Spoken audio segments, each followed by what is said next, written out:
In this video, I share with you the 7 steps to solve a conflict in the workplace. Hi, I'm Linnea. I help female entrepreneurs streamline their lives so that they can get more time for what really matters. If you're interested in my services, go through the description below. When there's a conflict, I often get called in to help the parts understand each other and find a common ground and find a common solution so that they can solve this conflict. But you can do this yourself in the simple 7-step approach.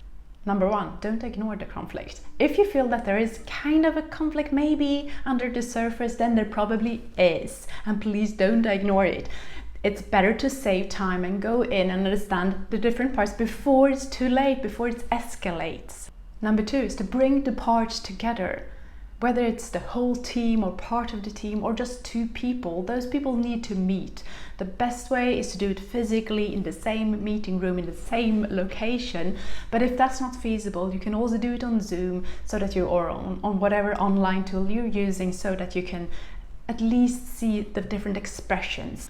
The number 3 is to find a common ground. If the people who are in conflict are working towards a common goal, that's easy to identify.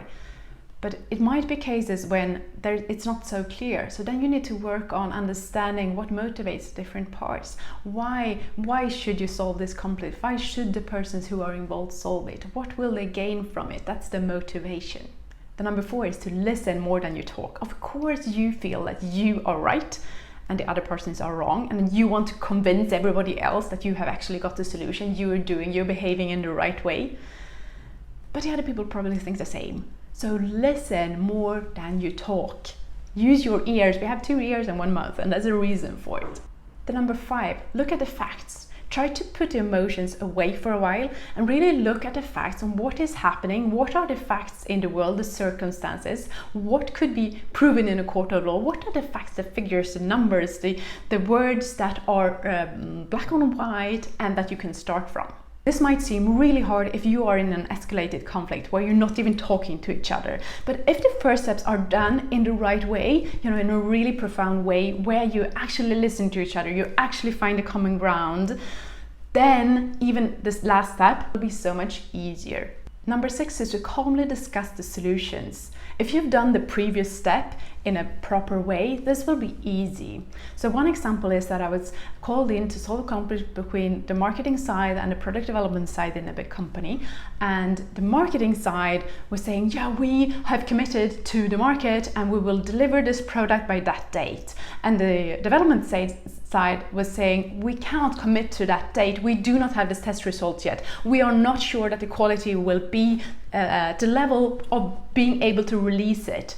By asking open questions to the marketing side and to the product development side, I came to the conclusion that we could find some common ground. So the marketing was saying it's really important to release the product by that date, while the development side said, we cannot. We don't have the quality requirements. We don't have the test result. We don't know whether the product will be ready by that date or not.